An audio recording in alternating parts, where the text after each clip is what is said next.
If you love $9 Monday and $2 Tuesday, you're really going to appreciate our new Throwback Thursday when all daily packages are slashed in half. Yes, you heard right. At both WagerTalk.com and SportsMemo.com, all Thursday daily packages are now 50% off. This means that a 4% package will be only $12.50. A 5% top-rated play, normally priced at $35, will be only $17.50. And the hottest sales item of the day, get a full day of access from the handicappers of your choice. That's one day of every applicable play they release, including any 5% best bets, normally priced at $39, for only $19.50. The best part is you can come back every Thursday to take advantage of this limited time 50% off spring off.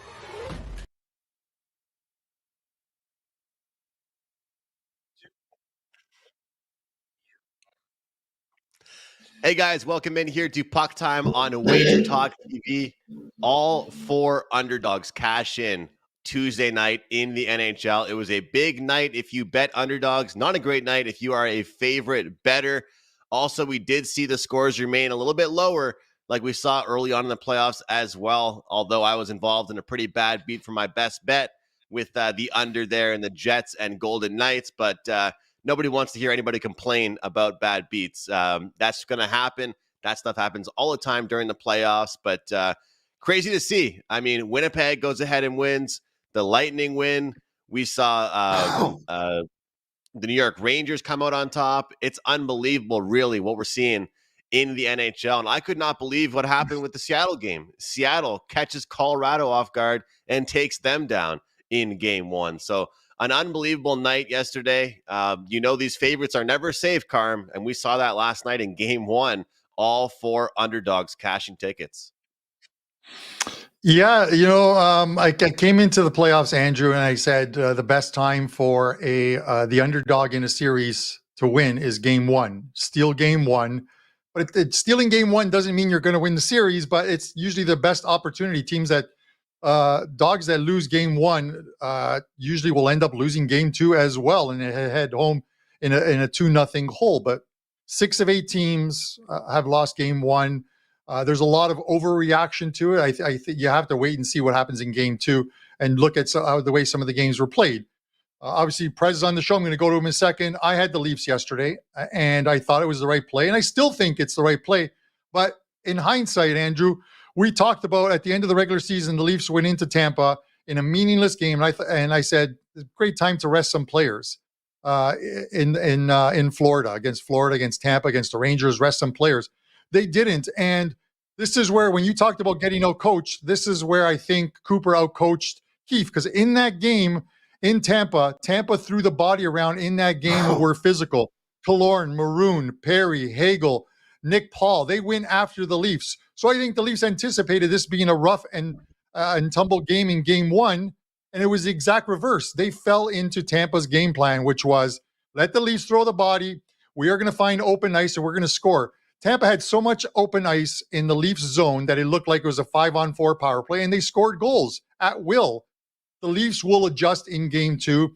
I'm saying that not as a fan of the Leafs, but as someone who watched the game. The Leafs played an uncharacteristic Leafs-type game, and they paid for it. We'll see what they do in game two, but they've got to bounce back. And with that said, I'm done. Prez, how's it going, buddy? Oh, yeah, great. I'm thrilled. Couldn't be happier. Yay, me. So, listen, Leafs lost. Okay, blah, blah, blah, blah, blah. I've seen this picture before. I had a 20-year-old, my daughter's 22nd birthday. I had her friend over. She was telling me how her 22-year-old boyfriend was gutted over the Leafs loss. I'm like, yeah, tell him to call me in 30 freaking years. 22-year-old gutted over a Leaf loss. Like, I've been dealing with this shit my whole bloody life.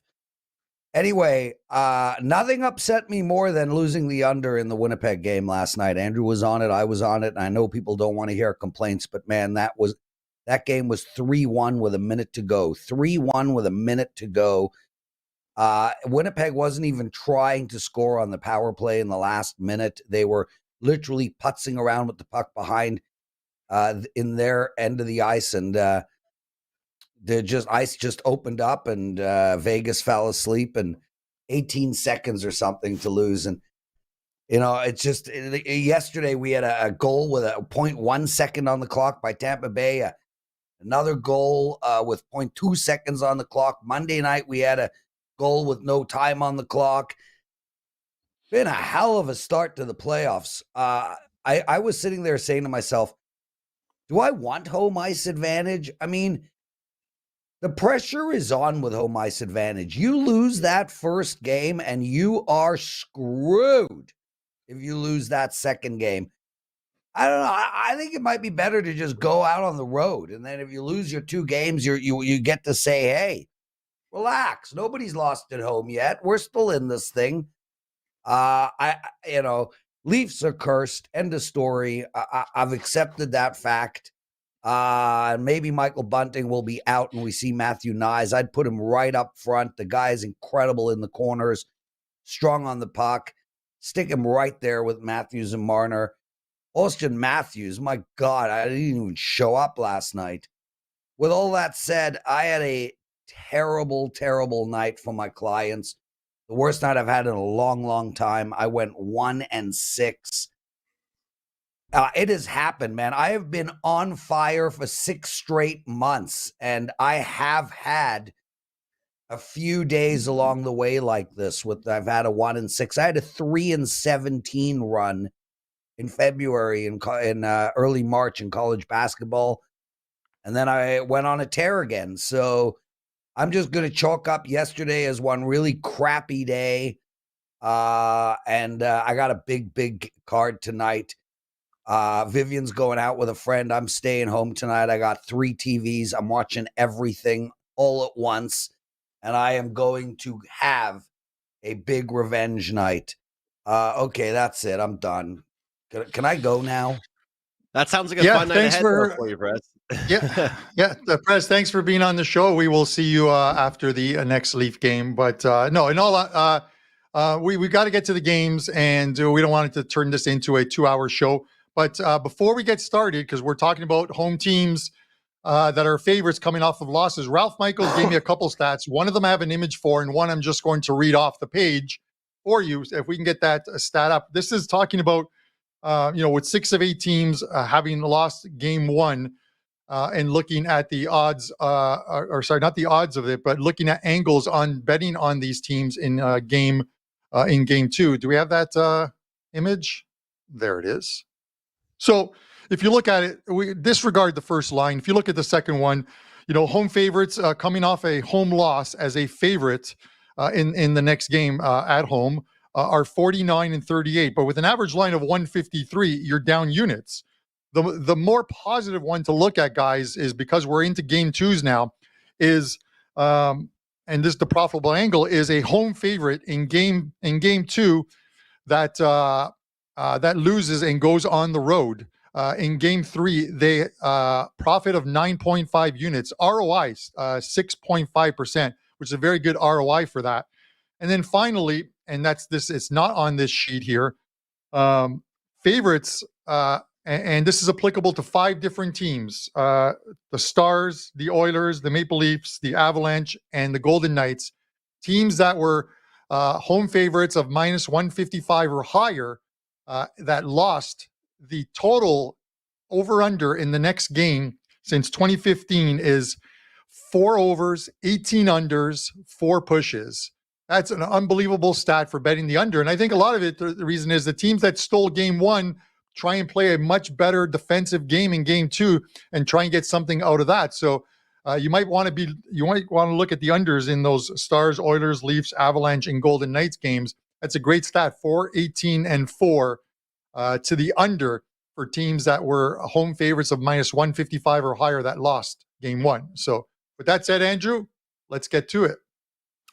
Yeah, great info there. And I'll just add one thing real quick. I've been all about those team totals, Carm. I think that it'd be a good idea if you're looking to bet that favorite the next game and you want that better number, taking the team total under on their opponent versus the full game under, in case that that favorite does, surpass 4 or 5 goals, and you can still just worry about their defense. So just my 2 cents there on that one, but great information. Today's games: Islanders, Hurricanes. We've got the Florida Panthers, Bruins, Minnesota Wild, Dallas Stars, and of course the nightcap with the LA Kings and the Edmonton Oilers. Let's start things off with the Islanders and Hurricanes in Carolina for this one.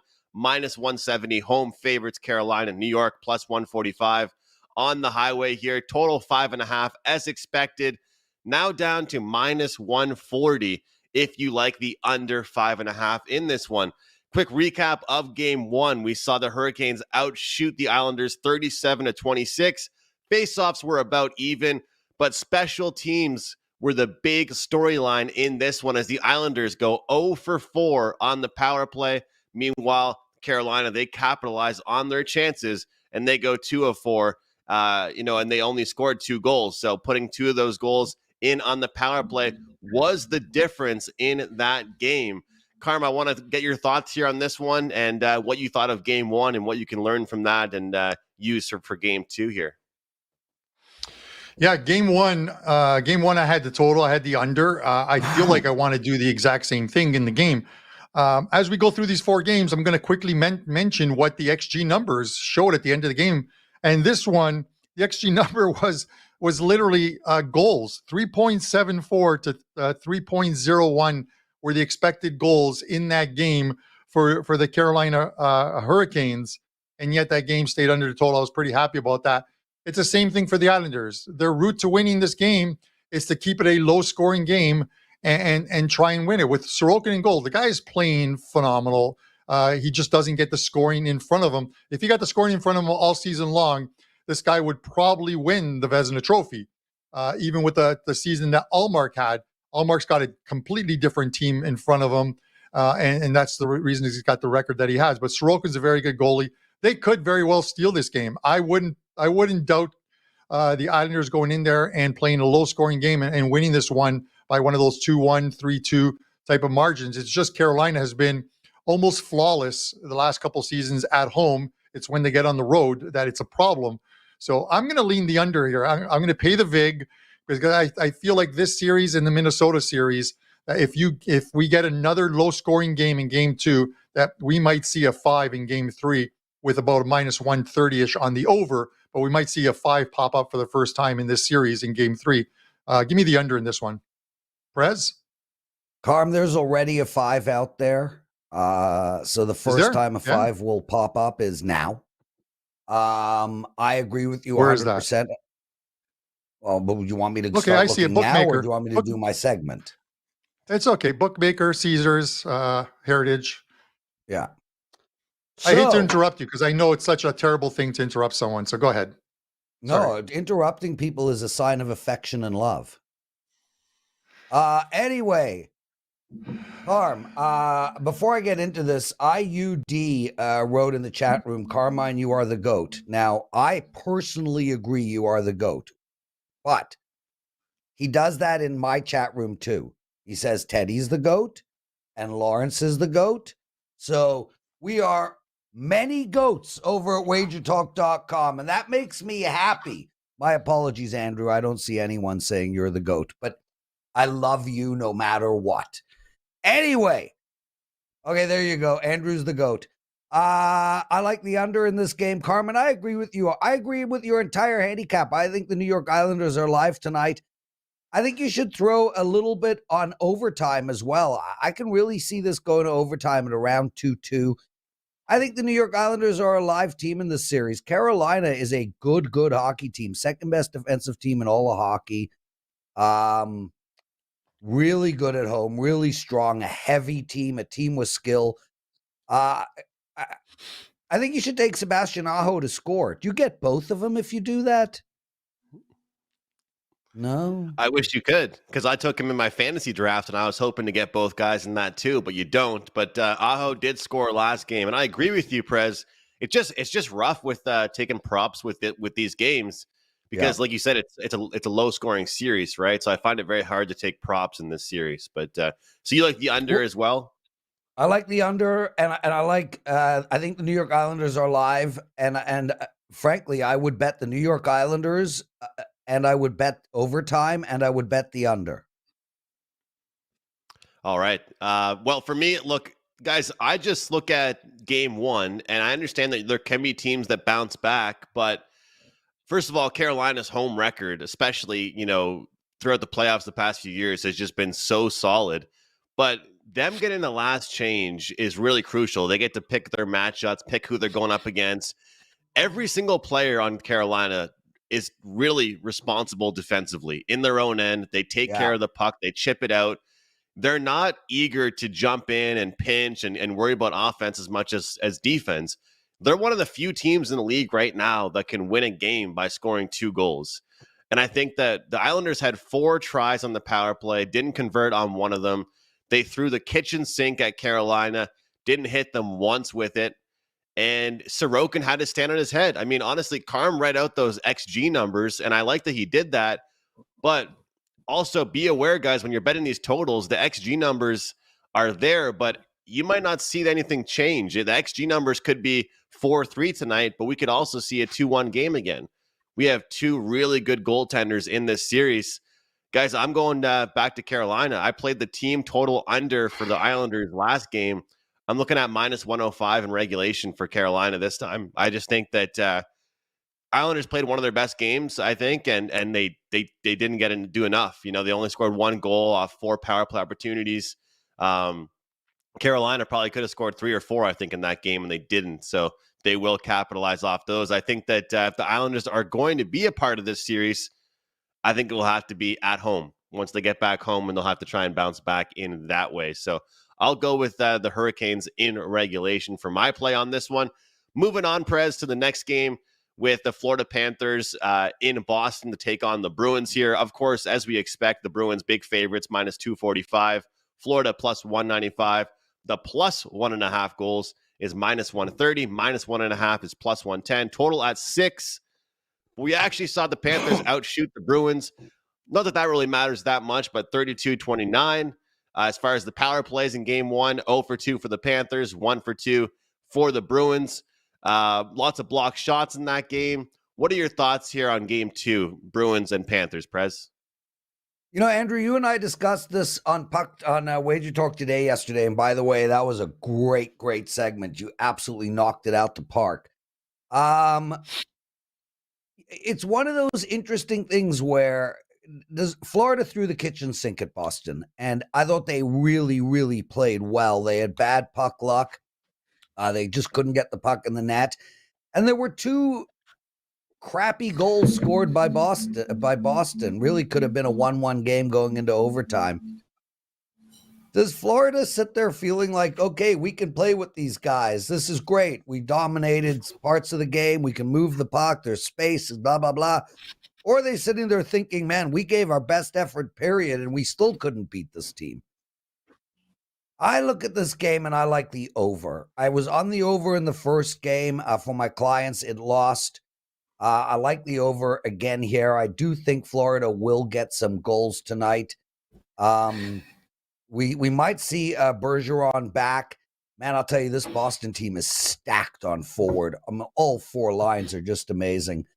I'm looking to play the over in this game. As for the side, Andrew, I don't know, man. I mean, maybe throw a sprinkle on Florida. I know a lot of smart people who really like Boston here, but you know, this Florida team in the regular season was 3-3 against Boston. One of the only teams to actually not have a losing record against them. I would throw a little bit on Florida. I like the over a lot. All right, looking towards the over and a little sprinkle on Florida as well. And it's nice to get that plus 1.5 in the playoffs. Hard to argue with that price, minus 130, plus 1.5 as well. So, Carm, what are you thinking here in this one, game 2, Bruins Panthers?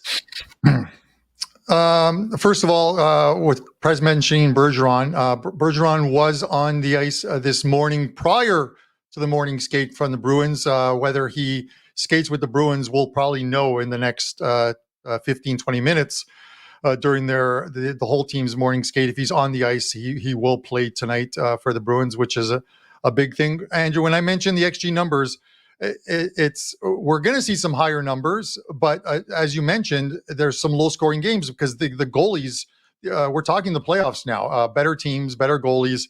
And you look at the Islanders series, it was Sorokin and I think it was Ranta in the first game. And then here, Ullmark and I can't believe I'm saying it, Alex Lyon played so well for Florida. But the XG numbers in game one were 3.14 to 2.42 for Florida, not for Boston. And the Bruins won 3-1. It kind of like Prez said, a couple soft ones, I think, for the Bruins in that one. While I didn't like the over in game one, I do like the over in game two. I think Florida threw everything at them, outshot them, kept the Bruins to 8 shots on goal in both the first and the second periods before the Bruins got, I think, 13 in the third. I think we see a little more offense in tonight's game. This is my thought process is they might have emptied the tank, Florida, I hate to say it, in game one, and we see a looser game in game two. I think the Bruins head to Florida up 2 games in this series, and I think this is going to be a more of a crooked scoreline than 3-1 tonight. So I like the over in this one as well too. Well, Carm, as you always say, I guess some of our producers might be rushing to bet the under because I'm right there with you guys on the over in this game. I had the under in game one. I expected, every bit of defensive intensity from Florida, but I think that they're going to realize early on, I know it's only going to game two, but I actually don't think that they can beat Boston in a low-scoring fashion. They have to beat them in pond hockey. I don't think they can beat them at their game. So I think that if they're going to win, there's going to be a game where things open up and they find the back of the net and score 3 or 4 goals. I really don't think they can beat them in low-scoring fashion, even if they want to. So I'll take the under 6, and I wish we were getting 6.5s across the board, but it's mostly 6s now. Prez? And what has happened to Barkov? I mean, this is a guy last year that was so dominating. Every time he had the puck on his stick, something looked like it was going to happen. He was non-existent in game one, and frankly, the entire season. What has happened to him? He lost Huberdeau. He lost his best buddy. I genuinely think that actually affects some players. He lost the guy that he played alongside for his pretty much entire career. They had chemistry. They always played together, and Huberdeau had one of his worst seasons in years in Calgary. So I think that was a factor, losing him. What do you think about that? Yeah, I don't know. I mean, if that's the reason, he's soft. But anyway, let's move on. If that's the reason, it's a bad reason. That's for sure. But it could be a reason. I mean, Florida won that trade, so I don't know what I can't make heads or tails. Maybe it's just time for Paul Maurice to call it a career. Carmine's been saying that all year. He hates it. I'm not a Paul Maurice fan. I think he was the wrong coach for this Florida team. I think he tried to shape this Florida team in the image of the Winnipeg Jets that would win lower scoring games. But you could also look at Florida and say, you know what I mean? Like we talk about like regression, and just think about last year, Prez, Andrew as well. How many times did Florida have to come back from deficits where they were down 2 or 3 goals all season long? They won the President's Trophy, but they could have got bounced and probably should have got bounced by the Washington Capitals in the first round of last year's playoffs. And at some point, when the scoring's not there, where you can't come back in a game, the losses pile up. This is why this team, it took them till the last week of the NHL season to make the playoffs for a team that had 125 points or whatever it was last year. They tried to tweak it with some trades, Andrew, or some free agent acquisitions. It didn't work out for this team. He's the wrong guy to manage to coach this team, my opinion. Yeah. Absolutely. And guys, I want to mention one player prop, Jake DeBrusk over 2.5 shots on goal at -115, I think is a really good prop to play. Everybody's eyes are on Marchand and Pasta and Bergeron if he comes back. Don't forget about the guys a little bit down the lineup. We've seen DeBrusk play a big role for this team now. He takes lots of shots, and you can get just a -115. So great number there on that one, looking at DeBrusk to have a good game. And now is a good time, of course, to remind you guys about the code TRYWT for 50% off your first purchase over at WagerTalk if it's for a daily or 3-day all-access pass. That's TRYWT. Take 50% off your first daily or 3-day all-access pass. And a reminder, this is only good for one use only, so use it wisely. let's keep things going here. Carm, I'll go to you for your thoughts on the Minnesota Wild and Dallas Stars Game 2. I told you yesterday, man, I was very disappointed in myself. I fell asleep before the end of Game 1. That one went pretty long, though. Dallas minus 150, Minnesota plus 130. What do you think here? Does Dallas respond and bounce back at home? I would, Andrew, I would be a complete hypocrite if I came on here and said I'm taking the Minnesota Wild, because I said before Game 1, whoever loses Game 1, I'm going to take the team that loses Game 1 in Game 2 and hope that I don't have to pay a big price if it's Dallas. And I don't think 150 is a big price. Unless Minnesota completely run over them, this is a series that's going to go 6 or 7 games, likely 7 games. I felt the same way about the Toronto-Tampa game. So one game is not going to. I'm not going to be a prisoner of the moment and say that's it. It's done. Forget about it. It's all Wild tonight. But you look at the XG numbers again. I'm going to mention it. Game 1, 4.63 to 3.48 for Minnesota, but that includes 2 periods of overtime. If you go on just the 60-minute number, 2.59 for the Wild, 1.7 for Minnesota. The under was the play there. And still, through 5 periods of hockey, obviously you can only score 1 goal in those last 2 periods, but the under was the right play. How is the under not the right play here again? I'm leaning Minnesota. I'm leaning Dallas. I'm leaning the under. There has to be the right play unless we see more power plays again. Let's not forget the first 3 goals in Game 1 were power play goals.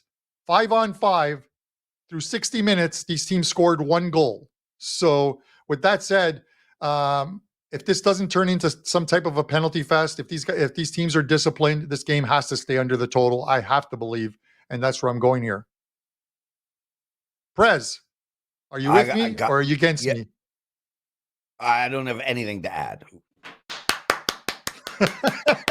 Well done, Carl. Come on, man. Let's move on. People tune in to hear your voice, dude. Do you want me to regurgitate everything you said? I bow to you. You are the GOAT. Let's move on. All right. Well, Prez shares a lot of the same opinions by there. the way, I'll say real quick. By the way, Prez, I forgot to keep my wager with you. Next Wednesday when you come on the show, I will have a shaven face, because I did say to you, if the Sabres missed the playoffs, I would cut off the little soul patch. So I'm going to stick to my promise. Next Wednesday, it'll be gone.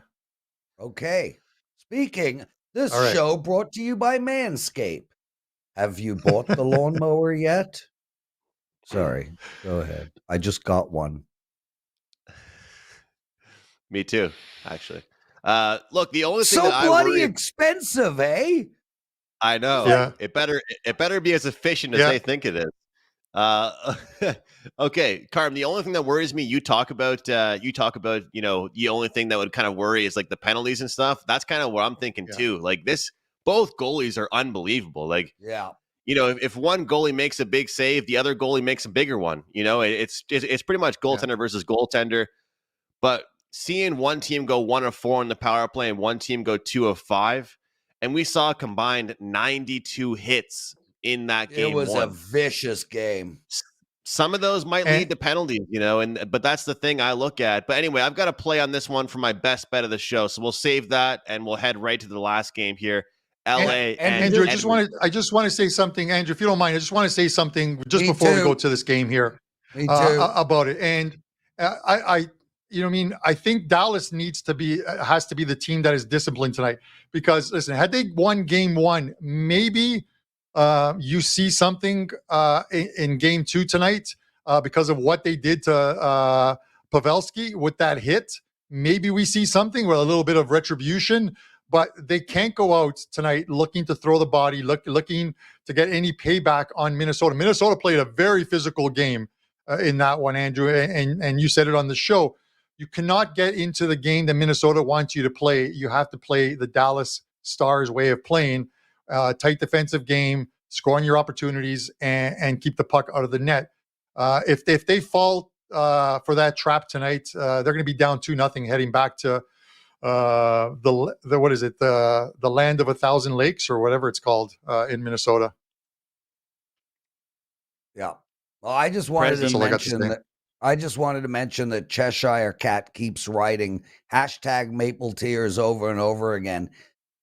That sounds delicious, man. Like, can you imagine you just like sticking your tongue out and a maple tear drops down? I mean, I wouldn't even be on the show. I'd just be sitting on a couch licking my lips. Sorry. Thank you, Cheshire. Delicious image. I like anything maple. Maple butter is very good Yeah. as well. If anybody hasn't Maple tried rocks. that, have you ever tried What- what- maple butter, Prez? Yes, I have. But you know what the best of all things to use with maple? Bacon. Dip your bacon of into course, of maple course. syrup and Of course. fry it. Oh, Yes, yeah, of course. mwah. All right, last game of the day. Here we'll discuss then best bets at the end of the show. You have the LA Kings, Edmonton Oilers. That was another game that went to overtime in their game one.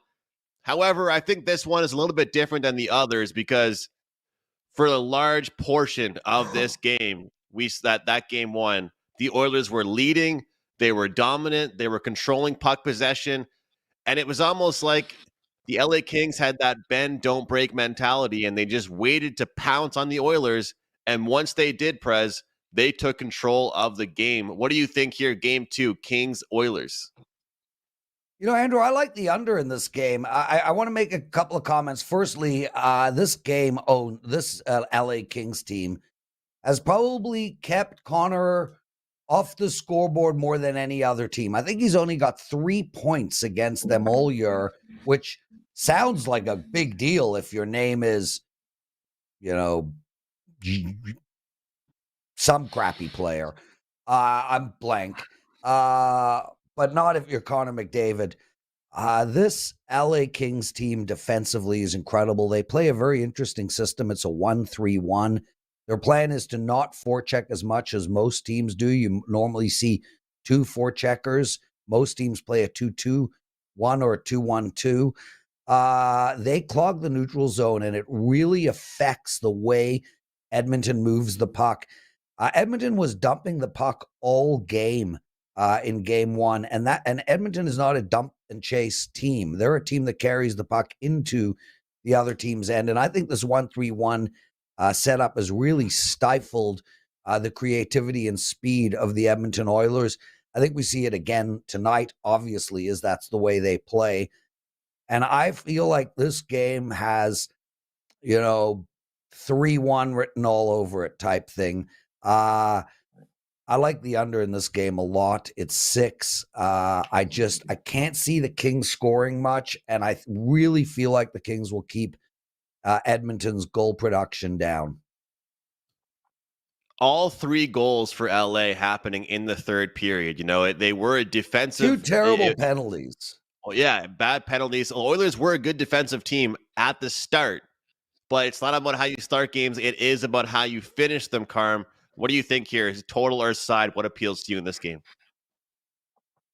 Yeah, kind of both. I would say I'm going to be a little opposite of Prez on the underplay and leaning to the over. Again, the XG numbers, final numbers were 3.9 to 2.82 in 60 minutes over the course of the overtime as well, too. 4.45 to 3.35 for the Oilers, both numbers in favor of the Oilers. Oilers played an almost perfect game one playoff game, and then they took two stupid penalties. Evan Bouchard takes that high sticking penalty, 6-on-4 with the pulled goalie. They score a goal to send that game to overtime, and then Descharnais takes a penalty in OT. You can't take penalties. You cannot take penalties and give a team that had no life the whole game life, and they did. And Iafallo makes them pay for it, and they're down 1-0. They lost game one last year to the LA Kings 4-3 and bounced back to win that series in 7 games, even trailing 3 games to 2 at one point. I think the Oilers bounced back. Again, I mentioned going into this game since March 1st, they were 18-2-1, the best record in the NHL, better than the Boston Bruins. This team has been playing well. I think they bounced back from that. It is a game they should have won, but they didn't. Should have, could have. Doesn't matter. They lost the game. They bounce back here and they win this game. I think they can win it in reg, but I like the over here. I think the Oilers get some goals in this one. It all depends on whether it's the Marco D'Angelo, LA Kings, fat and sassy. We got home ice by winning game 1, and if the Oilers show up in game 2. So give me the Oilers and the over in this one. Call me Square Boy. Square Boy. Andrew, can I go first on the best bets? I got their lawn sprinkler people standing at my front door. Yep. I got to just give out a prop real quick on this game, and then we'll go to you or you want to give out your best bet? You got to go right now? Oh, go, dude. Do your thing, brother. It's your show. I'm just privileged to be here. Well, we're happy to have you. Look, I think, guys, that there's lots to like in this game. Shots on goal, different props to look at. And I do think that we could see a bounce-back performance, but Gabe Vilardi might be back and Kevin Fiala. So LA stole that one without 2 of their key forwards. But I think if there's one play you're looking at in this game, it should be looking at the over saves prop for Joonas Korpisalo. Edmonton fired lots of shots on him, and they're going to do the exact same thing in this one. I think potentially even more. Korpisalo made 37 saves in game 1 off 40 shots, and I think that Edmonton might have been a little bit too picky, a little bit too fancy with some of their plays. As much as LA is a good defensive team, they're a good defensive team with allowing dangerous scoring opportunities, but they still give up shots from the outside. So that would lead to a lot of good opportunities for this save prop for Joonas Korpisalo. And you're going to get anywhere between 30.5 and 32.5 over on his save prop. And I feel like that's a really good one to look at. Instead of taking the player's shots on goal prop, and you have to select out of so many players, just take the opposition and their goalie save over and just watch him get peppered with shots all night long. That's my favorite play here for a show play on LA and Edmonton. Let's get into best bets. Prez, over to you. What you have going on across the board for your clients and your best bet for today. Listen, guys, we have a promo code. Andrew spoke about it. It's TRYWT. It's for first-time buyers. You get 50% off of any 1 or 3-day package. Today is the day to use it on me. I had a terrible day yesterday. That's fine. It's behind us. I will bounce back today. I have such a big card going today, Andrew. I have 3 NHL plays. 3. I have a 5%, a 4%, and a 3%. I have 3 baseball plays, and I have 2 NBA plays. No one has been hotter than me since October. I've had bad days along the way. I have bounced back every time. Today is the day to play the Prez. Best bet for the show is under in the Dallas game. And I do want to say something to all your listeners. Guys, Andrew and Carm have done such a monster job with the show. It is one of our most listened to shows out of all the shows we do. We have an incredibly loyal following for Puck Time. With that said, there are 426 of you watching this show right this second and only 56 likes.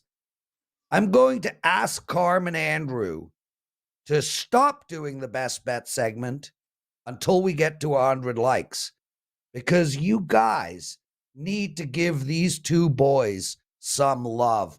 They work their asses off to put this show together every single day, and there's simply no reason only 20% of you can take 1 second to hit the like button. Please give these 2 some love. They are the best in the business. They are giving you winners on a daily basis, and they deserve it. I'm going.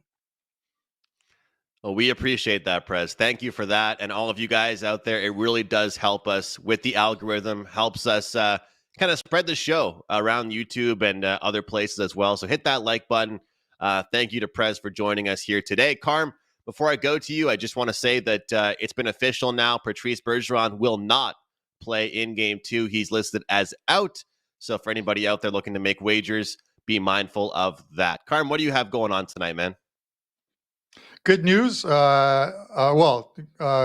news in the sense of thank you for giving me that news. It's not going to change how I feel about the game.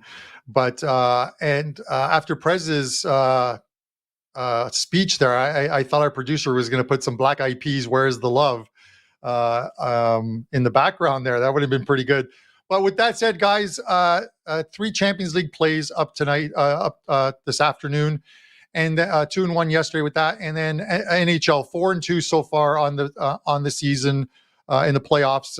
Let's try and get 3 more winners tonight. I might add a player prop or 2. I'm just checking to see if I can get the right prices on them for you guys, and they're not overpriced. As far as my show best bet, guys, this fat Italian is going to eat some pasta tonight. I am taking David Pastrnak over 4.5 shots on goal, -130. He finished the regular season on a 14-2 run to the over. That number of 4.5 shots on goal. He's going to be a big part of the game. They stifled Boston in that first game. I say the Bruins play a completely different game tonight. A lot more shots on goal, and pasta is going to be a big part of it. So let's enjoy some pasta tonight over 4.5 shots on goal, -130 as your show best bet. Who does not love some pasta? Had some last night, Carm. I hope you cashed your ticket. Best luck on that one. Shooters shoot. And David Pastrnak likes to shoot the puck. For me, guys, big play going on tonight at WagerTalk.com in the NHL. Got some MLB action as well. 5-1 with the official client plays in the playoffs to start. I will take that any day of the week. We'll try and move on. Build on that tonight here in the NHL. My best bet for the show, we're going to go with the Dallas Stars. We're going to go specifically in the first period on the money line for this one here. -150. A little bit chalky, but if it comes out as a draw, you do get the push and you do get your money back. But after Minnesota led in the first period in the last game and Dallas had to claw back, and how that game ended with them blowing their lead in that game and giving up goals late in the game, I think this is Dallas's first period to come out at home and play their best performance, play well defensively, and give their goaltender some goals because Jake Ottinger played so well behind him. So I'll take Dallas in the first period on the money line at -150 for your best bet. Guys, really great show today. I appreciate all of you guys chatting right now in the live chat. We do see you. We do appreciate you. As Prez said, hit that like button for us. We do appreciate it. I don't ask for it that much, but it would mean a lot to me. Quick recap. Prez has Minnesota, Dallas under 5.5. Carmine has David Pastrnak over 4.5 shots on goal. And I have Dallas in the first period on the money line. On behalf of Prez and Carmine, I'm Andrew. Thanks for watching, guys. We'll see you tomorrow. If you love $9 Monday and $2 Tuesday, you're really going to appreciate our new Throwback Thursday when all daily packages are slashed in half. Yes, you heard right. At both WagerTalk.com and SportsMemo.com, all Thursday daily packages are now 50% off. This means that a 4% package will be only $12.50. A 5% top-rated play, normally priced at $35, will be only $17.50. And the hottest sales item of the day, get a full day of access from the handicappers of your choice. That's one day of every applicable play they release, including any 5% best bets, normally priced at $39 for only $19.50. The best part is you can come back every Thursday to take advantage of this limited time 50% off spring offer.